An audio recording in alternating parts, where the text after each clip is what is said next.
అందరికీ మరణత. Praise the lord. సామెతల గ్రంథము 23 అధ్యాయము 4-5 వచనాలు చదువుతున్నాను. దైవ గ్రంథం కలిగిన వారు గ్రంథాన్ని ముందు ఉంచుకొని వినడము ఎంతైనా దీవెనకరము. ఐశ్వర్యము పొంద ప్రయాసపడకుము. నీకు అట్టి అభిప్రాయము కలిగినను దాన్ని విడిచిపెట్టుము. నీవు దాని మీద దృష్టి నిలిపిన తోడనే అది లేకపోవును. నిశ్చయముగా అది రెక్కలు ధరించి ఎగిరిపోవును. పక్షిరాజు ఆకాశమునకు ఎగిరిపోనట్లు అది ఎగిరిపోవును. విన్నారా అండి దేవుని వాక్యము? ఎంత సూటిగా మళ్ళీ హెచ్చరిస్తుందో చూడండి. ఐశ్వర్యము పొంద ప్రయాసపడకు అని అన్నారు. ఒకవేళ అట్టి అభిప్రాయం కలిగిన దాన్ని విడిచిపెట్టమన్నారు. మనుషులము గనుక అలాంటి అభిప్రాయం కలిగి ఉండడం ఎంతో సర్వసాధారణము. మన చుట్టూ ఉన్న ప్రజలను చూస్తూ మానవులము గనుక ఖచ్చితంగా వారిలాగానే ఉండాలని ఆశపడటము, పొందాలని ఆశపడటం అనేది సామాన్యమైన సంగతే. ఎవరో పెద్దలు సామెత అన్నారు కదా, పులిని చూసి నక్కవాత పెట్టుకున్నట్లు. కొన్నిసార్లు కొందరిని చూసి వారి వలె ఆ స్టేటస్ మనము కూడా కలిగి ఉండాలని ఆశపడడం అనేది గమనిస్తూ ఉంటాము. ఒకవేళ మనలో ఆ ఉద్దేశం ఉంటే నువ్వు అవన్నీ తీసేసుకోవాలి అని దేవుని వాక్యం స్పష్టంగా చెబుతుంది. రండి, ఐశ్వర్యము ఎవరిస్తారంటే మన ప్రభువే కదా. ఆయన అనుమతి లేకుండా ఏమీ మనము పొందలేము. ఆయన ఇచ్చేవాడు ఆయనే. సామెతల గ్రంథము 22 అధ్యాయము నిన్నటి అధ్యాయంలో 3వ వచనాన్ని 2వ వచనాన్ని మనం గమనిస్తే ఐశ్వర్యవంతులను దరిద్రులను కలిసి ఉందురు అని అన్నారండి. వారిని కలుగచేసిన వాడు యెహోవాయే.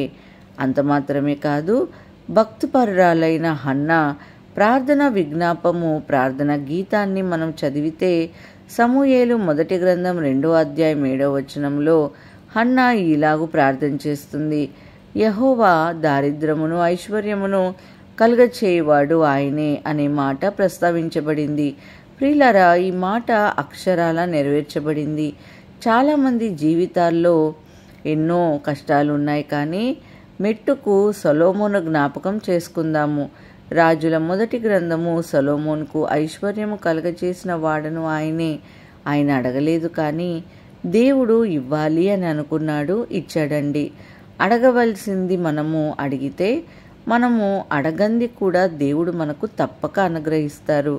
మరలా గుర్తు చేసుకుందాం, ఏదైతే అవసరమో, ఏదైతే అడగవలసిందో దాన్ని మాత్రమే మనము అడగగలిగితే దేవుడు మనకు తప్పక అనుగ్రహిస్తాడు అన్న విషయాన్ని లేఖనము స్పష్టంగా చెబుతుంది. ఐశ్వర్యము పొందుదాము, కానీ దాని కొరకై ప్రయాసపడుతూ ప్రభువుకు దూరంగా మాత్రం ఎంత మాత్రం క్షేమం కాదు. అంటే నీ ఐశ్వర్యము దేవుని వలన మాత్రమే కలిగి ఉంది అనే సంగతిని మర్చిపోకూడదు.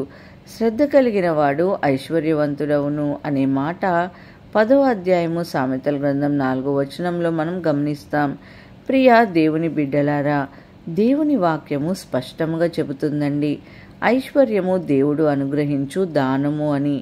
కాబట్టి ఐశ్వర్యం పొందటానికి నీ ప్రయాస కాదు, కానీ నువ్వు ఏది చేస్తున్నావో దాంతో తృప్తి కలిగి ఉండు, శ్రద్ధ కలిగి ఉండు. దేవుడే తగిన కాలమందు మనకు అది ఇవ్వగలిగిన వాడు అనే సంగతిని బైబిల్ స్పష్టంగా మనకు తెలియజేస్తుంది. నీ స్థితి ప్రస్తుతము ఏదైనా కావచ్చు, వృత్తి ఏదైనా కావచ్చు, నీవు ఉన్న స్థితి, నీవు చేస్తున్న పనిలో శ్రద్ధ కలిగి ఉన్నప్పుడు ఖచ్చితంగా దేవుడు సహాయం చేయగలిగిన వాడు.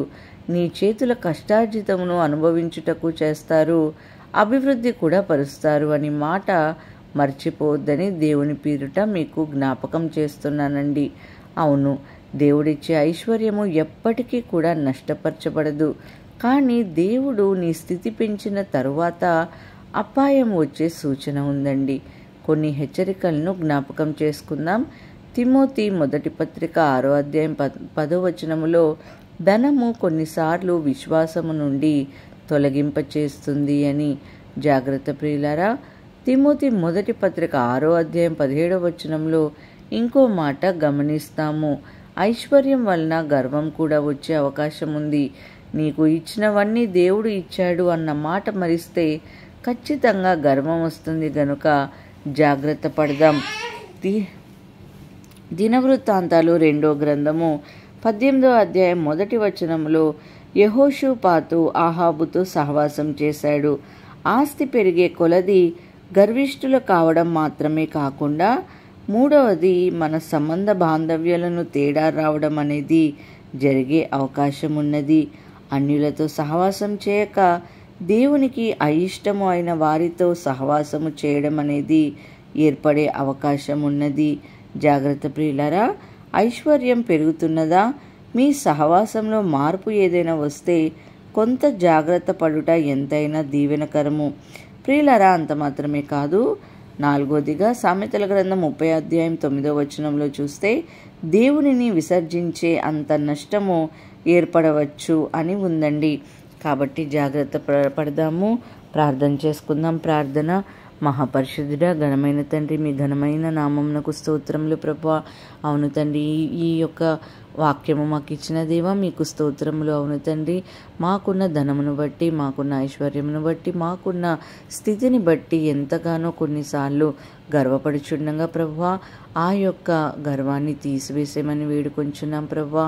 తండ్రి, ధనాశ లేకుండా ప్రభా యేసయ్య మీరు కలిగిన ప్రభా మీరు మాకు చూపించిన మాదిరికరమైన జీవితాన్ని మేము అనుభవించుటకు, మేము పాటించుటకు మాకు జ్ఞానమును ప్రసాదించమని వేడుకొంచున్నాము.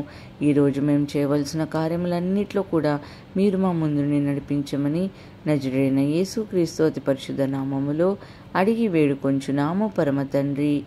ఆమేన్. అందరికీ మరణత.